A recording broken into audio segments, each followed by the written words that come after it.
would love to see like more kind of like ways to utilize Web3 tools and kind of mechanisms to also support artists who maybe don't operate digitally, but are still trying to like somehow like find like the network or the community.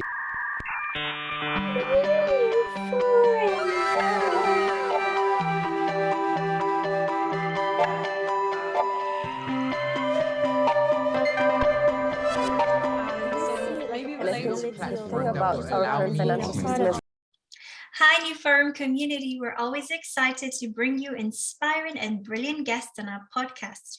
We're powered by NewCoin Foundation, focused on fostering the expansion of decentralized social applications, also known as Social 3.0, by forming an ecosystem and a community of visionaries, creators, and investors to spark conversations on the topics of crypto, the metaverse, NFT, and everything Web3.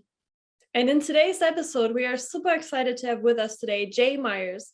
Jay is a digital artist and community investigator at Forefront and MetaFactory. He's interested in system art and the op art movement of the 60s. His goal as an artist is to keep examining and pushing the concept of waves and interferences. His works are the results of his inquiry, and we are super excited to have him on today's episode. Hey Jay, we are super excited to have you with us today. Yeah, psyched to be here. Yeah, super psyched.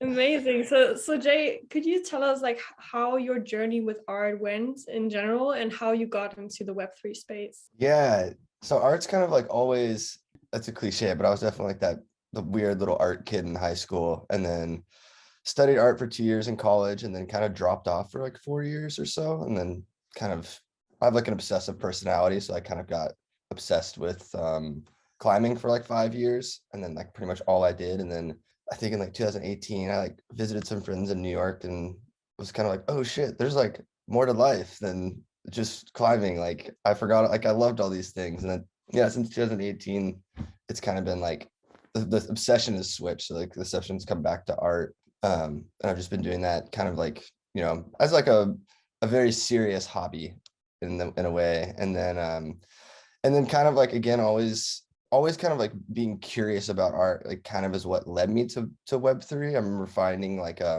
listening to a podcast with the artist Sarah Friend, and she was just talking about like this weird blockchain project that she made that was more of like this conceptual kind of experiment with both like money and then also like social dynamics, and I was like, huh, okay, interesting. And then a few years, like again, kind of like was just loosely tracking some of these ideas and artists.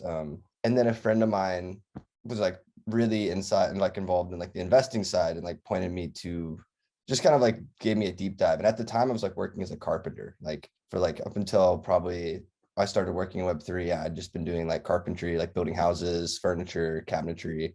And then, yeah, I just got like hyper obsessed with trying to learn anything and everything about kind of Ethereum and kind of the creator side is like what I was super interested in. I was like, okay, like all this stuff's like cool from like a financial perspective. Like that's just not really me. Like what are artists doing, and like what are creatives doing? Like how are they kind of like either co-opting or like building tools on top of these like weird technologies that seem so futuristic and out there, but like what's the experimentation going on? So yeah, and then like kind of like since last probably January, it's just been kind of like full bore Web3, which is funny to say.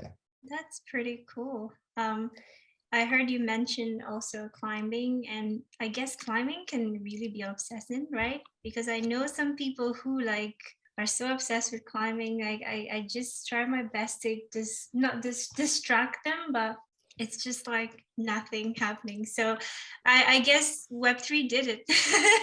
Yeah, it was like one of those things where it's just like one obsession to the next and then it was like, oh shit, now I'm here. Like, how did this happen? So Exactly. it's pretty like a funny little trajectory, I guess. Mm-hmm. Well, I'm glad that you're on board, and you're part of this amazing new space that we're all trying to shape in some way. So what is MetaFactory, and what do you think about like the full capability of the metaverse? Yeah, I so guess like the second part of my question will be, how are artists of the future going to use the metaverse to learn, create, and exchange? Oh man, those are two big questions. Okay, so Let's MetaFactory. take it one step at a Yeah, time. yeah. So MetaFactory is funny because it's like there's a lot going on in like what seems like a simple package, but like the best way to describe it is as like a Web3 fashion research collective. So we have like it's just a funny spectrum. We've got like people who are like incredible metaverse builders. We've got people from backgrounds from like high fashion and people who are just incredible developers, and then people like myself who are like more on the creative side and that have just found their way into it. But yeah, and so like the big like kind of like the idea around it was like to start kind of like a decentralized and DAO run basically like clothing company, and like it very quickly developed into kind of like what I was saying, like this weird multifaceted kind of container of all these different people. And like right now, like we specialize in making apparel for a bunch of different, usually like pretty crypto native people.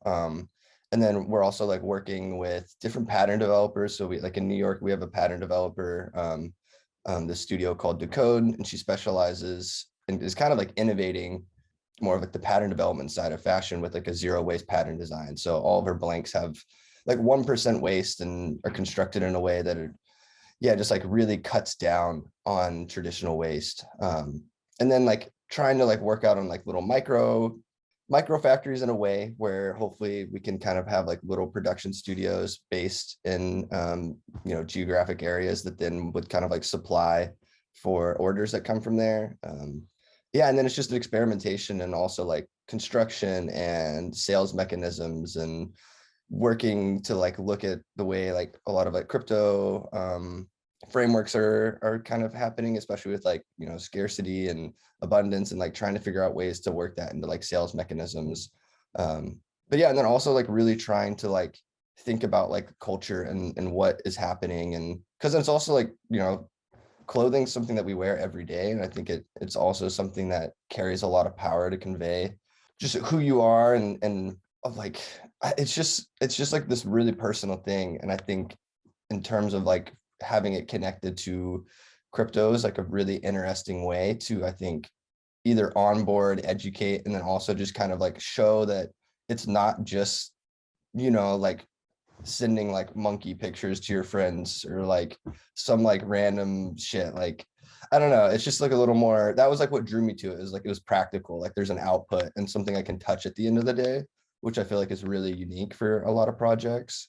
But I also think it's like also the future as well. Like I know there's a bunch of other projects and friends who are working on like similar experiments and kind of like interesting pathways that are intertwining crypto, fashion, and production and supply chain management. And so it's just really cool to see kind of all that going. And then on like kind of the metaverse side, so again, like MetaFactory has like a pretty dedicated like metaverse VR squad that is, I'm not like that in tune with everything, so I will probably butcher this, but they're just like on this next level of both like world building and kind of like making like everything's a very like open source philosophy, and it's like build in the open, build together. And then even like MetaFactory itself, like one of the components that kind of makes this a little interesting is everything that we've made also has like an NFT wearable. And so just like, again, like connecting like the digital to physical, like digital to physical goods is really key. And like having that, again, like playing around with verification and then using like a bunch of different kind of technologies. We work with this partner called Kong, who basically develops like NFC chips that are then scannable and then can verify authenticity. So just like a lot of back and forth between digital, physical, and metaverse, real world. It's fascinating.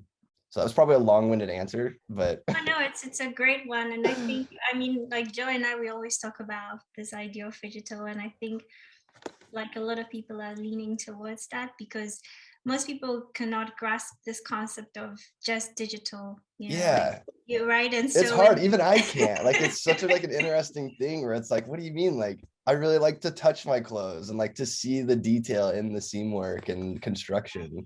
But it's also really cool to see like a lot of these like artists and AR artists like really playing with like, you have no constraints, which is like super crazy to see someone be able to like just be like, I want to make this thing big and wild, and then it's like instantly you can do it, and it's a really cool kind of like evolution of expression, especially from like a fashion side. But I'm still like, I don't know, maybe I'm just old or like rooted in weird ways, but Yeah, I like the things that you touch on with the fashion production and how we can really make this efficient, and how we can, use technology actually to, cut waste and cut things out that are unnecessary and that we are still doing. So yeah, I think that's a really big focus and an important thing to do. And like you said, there's kind of like two sides of the coin right now. Like, what can blockchain do for the real fashion industry, like the real clothes, but also how can we integrate digital fashion into all of this to make it more diverse and maybe less wasteful, and also maybe make it more fun. Because I see, like, the other day I saw a tribute brand, they have really good digital clothes, and it looks like they photoshopped something on a body, and it looked really real. That was like the first time where I was like, okay, I cannot tell that this is digital Oh, fashion. crazy. Before I was like, okay, like, still I can, it doesn't have the same aura, it doesn't have like the same Yeah. as like, Yeah.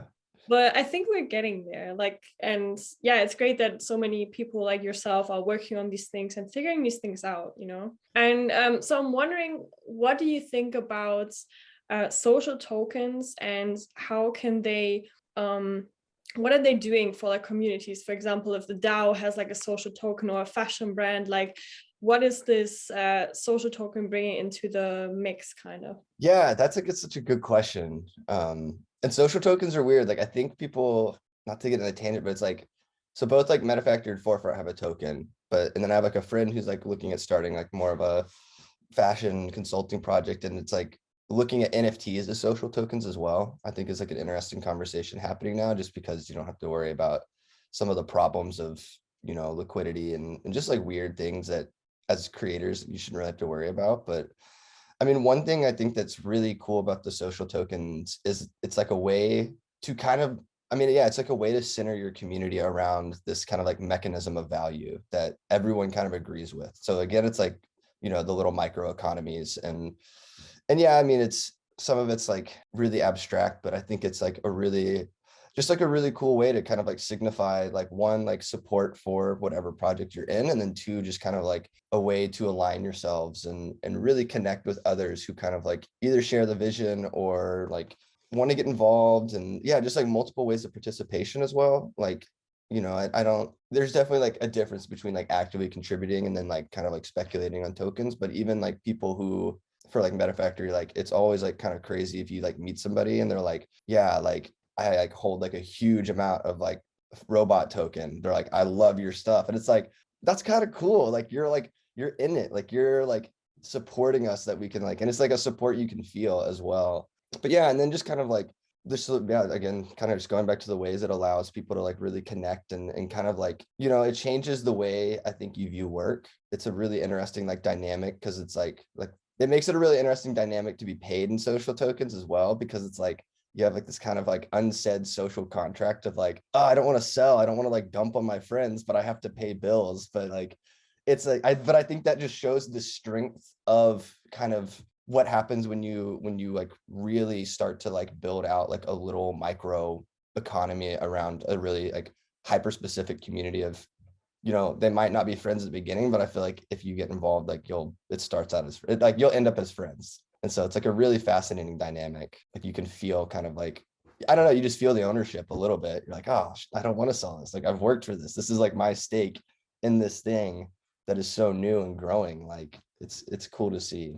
Yeah, I really like that idea that you can, you have a couple of friends and you can build a project and you can fund things, and that you also can just work for something that you're passionate about. And like you said, you can invest in like multiple brands, or, have ownership within the brand or within the DAO, for example. And I think it's just solving this problem of like freelance work in creative industries, kind of, you know. Yeah. So I heard so many friends who are like models or actors or graphic designers, and they always say, I get paid like 2 months after I've done the work, or 3 months, and it's like so wishy-washy, the contract. And now it's like, okay, let's set this thing straight from the beginning. You're getting this many token, or this is the smart contract, or, you know, I think we are still, it's not perfect because Hmm. humans are not perfect, but we are moving into that direction, I think, where it's more upfront of like transparency. I really like that idea. Yeah, exactly. And that's like a really key principle in both like MetaFactory and Forefront, like especially, you know, on like the MetaFactory side with like fashion being kind of like guarded and really kind of gate, especially as like someone new or like young students and like, you know, kind of like predatory internships and shit. It's like, I mean, that's kind of like we have like a little working group based in Berlin. And it's like this small little team. I think it's what, like Wes and then 2 or 3 people that he's kind of like recruited to kind of join in, and they're both young and super talented. And it's like, instead of them like working in an internship and then having all that kind of like work either taken or like very little credit, it's like they're directly impacting what is like happening within MetaFactory, and like we're directly pointing back to them versus, you know, there's again kind of like trying to take back like trying to like pull back the veil and show people like this is who's making your things. They're wicked talented, and like they should be getting credit. They should have like the ownership as well that comes with all of the work they put in. Which I think is like, again, kind of like, I think that's what's really cool with a lot of like these social tokens, and even more of like Web3 in general is like, yeah, there's like a lot of like noise sometimes, but if you like really like look into it, like there's so many like really cool tools that are really bringing back not power, because I think that's just like a weird word, but like more so like agency to the creative, which I feel like is really, really important and has been missing for not a long time, but it's just been difficult, I think. And so like I think that's what's really, really rad just to see is like the amount of artists finding agency within themselves and the communities and projects, and to like really see, yeah, that kind of recognition. And yeah, I don't know, it's just cool to see. No, totally. I think like, social tokens allowing creators to get to be able to monetize through like social engagement. Fans get like a new way to engage with creators, and artists, have the ability to co-own NFTs. I think it's super cool. And back to, this idea of like, I guess, digital and physical. Do you, and also like, Web3 being so, I guess, global and inclusive, do you believe that the worldwide art scene is moving away from the local, like Paris, London, New York, to like a more global, well-rounded experience? I don't know. I think that's like such an interesting question. Like, I mean, this is definitely from like my limited perspective, but I'm like such a sucker for like still going to galleries and seeing like to finding like a community, especially like predominantly like I don't have like the digital skills to translate my work. So I still like everything I make is like still on like canvas and boards and like physical things. And I love to like find people as well. I think it's really important to have like these like community hubs, especially from like kind of a support mechanism, you know. It's like very similar to like Web3 of like, you know, you like find your little crew of homies and then you can kind of all collaborate. And it's like, I feel like that's still really important in kind of like a real world sense. And that's like what I hope is to see actually like more connection between like these physical and digital spaces. Like I would love to see like more kind of like ways to utilize Web3 tools and kind of mechanisms to also support artists who maybe don't operate digitally, but are still trying to like somehow like find like the network or the community. So I hope we don't move more to just digital. I hope it's more of like we figure out better ways to connect the two, and then to also like, again, like utilize the power of being global to also like really help build out kind of like local artists or like local communities, and also to connect ideas. I mean, that's like what I find so cool is like right now you can like hop on the internet and like be connected with so many different ideas and conceptual backgrounds and mediums, and then like you can kind of like, you know, put all that in your goodie bag and figure out ways to incorporate it in my work or like your work, and then also like have those connections to draw upon later. So yeah, so I hope we move forward towards, yeah, like really leaning into the digital side, but also like by leaning into it, we find more ways to connect it to like the physical and the present. But maybe that's just kind of like this dreamer mentality. I don't know. Well, I think well, you again, I'm going back to this climber, mindset. Like it's such a physical, thing to do and experience. And because I've experienced a sport myself, and there's just no way you can sort of what's the word, like there's no way you can make that up, doing such a sport digital. Yeah. Right? So I think maybe the digital also improving like our real life experience, and I think that whether we like it or not, we're physical beings and we live in the physical, so it's Hmm. I think there's just no way. I cannot imagine it happening that way, like going that extreme where we're going to be living in this digital world, because we are physical beings. Unless we can teleport ourselves, I don't know, somehow get ourselves Yeah. in there. I can't Some even. like crazy sci-fi, like It's sci-fi stuff. reality. Right. I can see it in the movies, but I don't know how it's going to happen in the real life. But again, I think just both worlds improving each other, kind of, like a nice balance. And again, like I definitely dig the whole digital idea, because I think that's the middle, I guess, ground, to kind of enjoy both worlds. Yeah. Yeah, it's like, and that's what's also, I'm just like a tangible person. I think, my background in carpentry and making things. So Yeah, I definitely agree with you guys on this one, because I think I was talking to one of our guests from Canada, and he was like, in the pandemic, he got robbed this experience of, like what you said, going to art galleries, hanging out with friends, and really having these social gatherings. And I think it's so important that we find this bridge, like you said, between, okay, how can we create value globally, but take it also, like, how can it benefit us in the real world on a local scale? Because if we have all this like assets or things on the internet, like, who is it really benefiting us in the long run if we don't do anything with it in the real world? I don't know, but I think it's cool that now more artists and people can be part of the conversation worldwide, and you have people from emerging markets in Africa or Asia who can say, you know what, I'm going to join the conversation, I'm going to be there,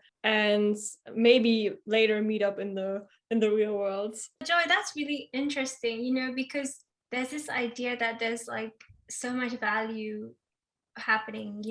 We're currently, people are just interested in building that online value. And I think, yeah, this is a debatable, I guess, concept, because everybody's just going to have a different opinion when it comes to this idea. But I just think that we're always going to be physical beings. And so a good balance is always healthy. And yeah. So I'm wondering, Jay, what do you think can Web3 do better for creators and artists to have a more smooth experience? Like, what are some of the things that you think can be better for them to have like a better overall experience in Web3? that's a good question. And I also think it's like my answer, I'm like kind of a little preface. I'm like a cynical person. So I'm a cynic and a skeptic. So I'm always like coming at this of like, oh, this is cool, but maybe. But I mean, like, I think one way to improve is like, I think it's what's so hard about like creating in Web3, I think, is like there's just such a deep aspect of financialization. And so like so many people expect these returns. And I think it's just like really like kind of like letting creators just create shit. Like stop asking about utility, stop asking for like granted, like I don't know, it just seems so crazy sometimes. And you're seeing it a lot in music too, of like people being like, oh, like music NFTs, like the next great artists are gonna have like crazy utility and high floor price. And it's like, no, like I thought utility of music was like for me to listen to an album I love on repeat and like really connect with it. Like, and so I think like really kind of like like we're building a lot like of new systems and a new way to like interact, but I don't think like we need to like expect more of artists. Like the world already expects so much of artists. Like artists and creatives are the ones who are like really steering the ship culturally, and like that's asking a lot already. And then you're like, oh, can you like build out this complex platform, and like can you make sure, like can you host like Twitter spaces with all of us every week? And so it's like I think just like kind of like just chilling out a little bit on like what we're asking, and like yeah, like just letting people make what they want to make. But yeah, and I think also, I think one way is also just kind of like, I don't know how, again, it's kind of pie in the sky, but I would love to see like a lot of creatives to actually like define culture. And I think right now it's there's still a lot of, and it's like happens in the real world too, with like critics and the art kind of world. But like it would just be so nice to see the actual people making art kind of being the ones to steer and decide like what is culturally relevant. Like I feel like right now, just due to the way of like crypto is like, it's a lot of like capital heavy people who can afford to buy and participate with all this art, and because of that, that's like what determines what's cool and what's not. And that's just such like a weird concept to me, versus like I don't know. So it's like, yeah, I think just almost like it's like the opposite of like, if I wish we could like delegate cultural voices to the actual artists, like the way you delegate votes, like versus like it just being like, oh, like this person has like the capital to be able to like buy all these NFTs, and because like that like pumps the price, then this artist is relevant. And that's not to say like I'm fucking psyched to hear that any artist is like making money finally, like like whatever, if this is a bubble, whatever, artists are like making money, like that's rad. But I would just love to see like the cultural kind of like the cultural impacts being like determined and chosen and kind of stewarded by artists, because I feel like in a lot of like in the past, like a lot of that's missed, and then like you like really kind of like miss out on like the cultural implications, or they're like not ever credited to the people who made them. Like I'm like a big fan of like hip hop and graffiti and like all that shit like had this huge like cultural impact on like the world, like it revolutionized a lot of things, and like a lot of that's taken for granted and kind of like appropriated, and like again, like it's just fascinating. It's like the credit that I feel like that deserves, they didn't get. And like the tastemakers and like the curators, the artists, like all the people who are on like that next kind of like the next level, or like the next iteration of what is cool, they weren't, I don't know, like they weren't the ones who I think like got the spotlight. And I think that's kind of like fucked. And like that's what Web3 I think should ultimately kind of be like focusing on, is like looking at kind of like the pulse and like the root of culture, and like seeing who's there, and then like elevating those people. I don't know how to do that. Like again, this is all very theoretical and whatever, but I just that's what I would love to see. Yeah, I think that it looks like, when I think about the principles and ethos of Web3, it sounds like this is part of like, I guess, the goal, or the vision. But of course, it's still relatively new and everybody's just hopping on. And I think, like you use the word bubble, and I think like, yes, there are artists who are making a lot of money, and we're excited about that. But is it sustainable? Is it just a group of artists that are able to do this? Is it accessible? And so these are some of the questions that I guess we have to ask. And again, like defining the culture is very important, because sometimes we throw around words and we say community, we say culture, we say Mm-hmm. this. And I think we really have to be sure we're all understanding them for what they really mean to be, or are meant to be, and the intention behind it. I think that's very, very important. And also, I'm curious to know, what are some of your favorite projects, like projects you're working on in Web3, and why? Oh yeah, like obviously I'm like really biased towards MetaFactory and Forefront, but then like some of my other like some projects I find really cool. Like I know y'all had Jeremy on from Hibiscus DAO, but like that project, like I'm just really excited on. Like it's just rad. I have another friend who is doing something similar, kind of like Hibiscus DAO, called Silk Node. Like just like this super talented kid rooted in fashion and like kind of streetwear, and like trying to figure out how to like bring that to Web3.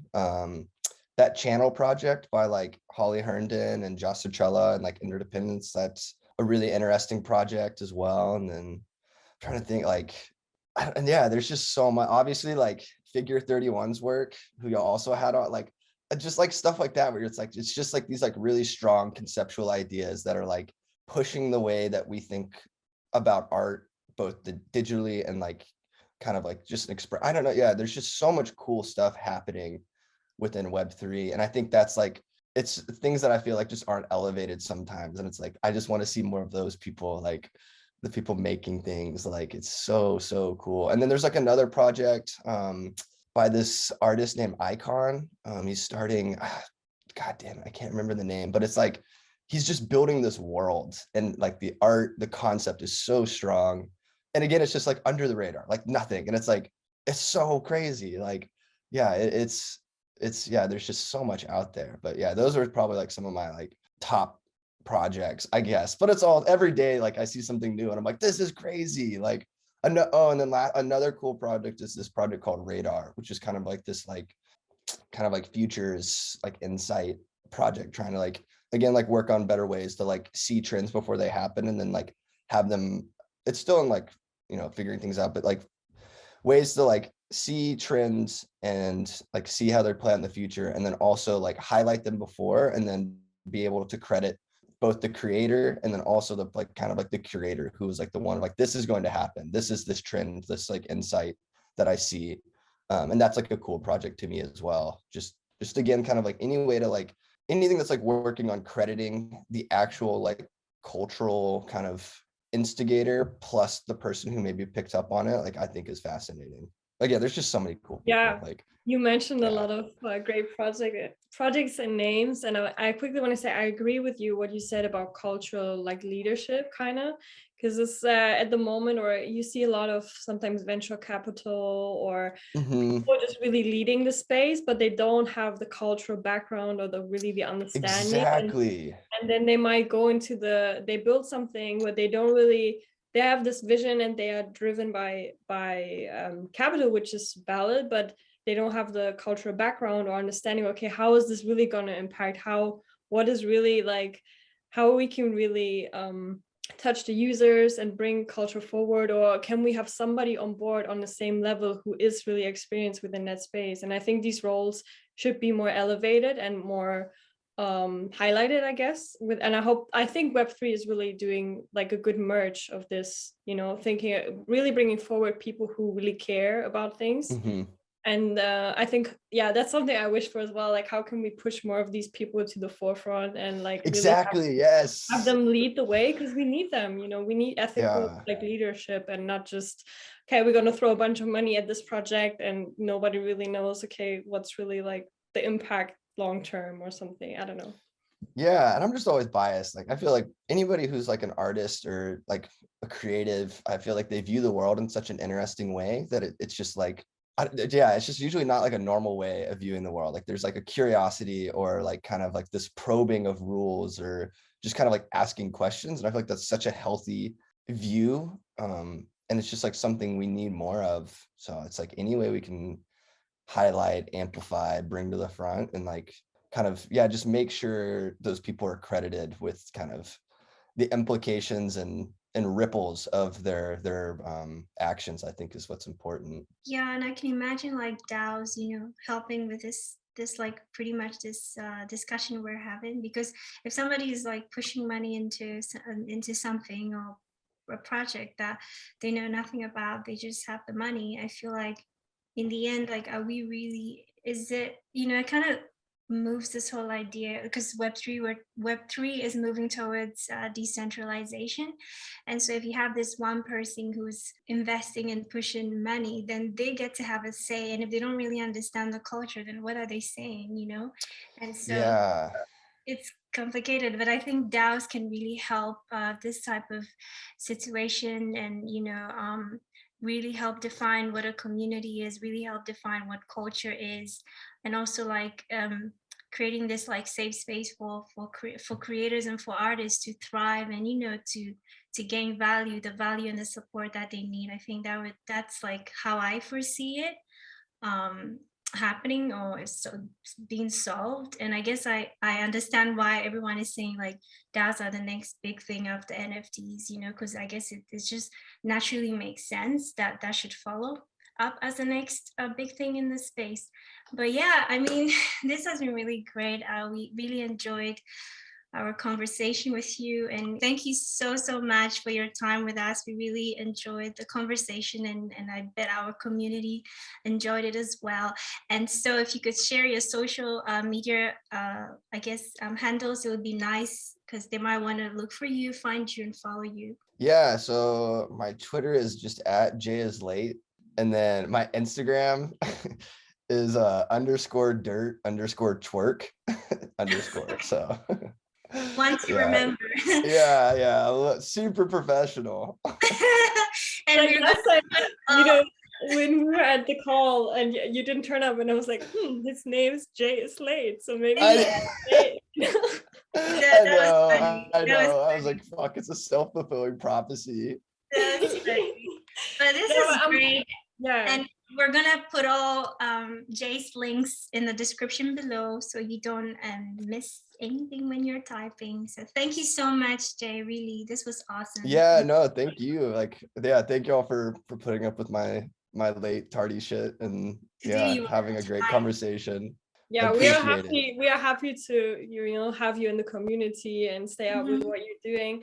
So thank you everyone who tuned in today. And if you want to get more information about what we are doing, make sure to follow us on Instagram and Twitter. We are NewForum_NCO and also NewCoin, and we have a private Telegram group where we discuss everything and we hang out and talk about Web3 and all the things that are happening. So thank you everyone for joining today. Thank you, Jay. Thank you, Salimi. And don't forget to like and subscribe, and stay tuned for the next episode of NewForum. See you soon.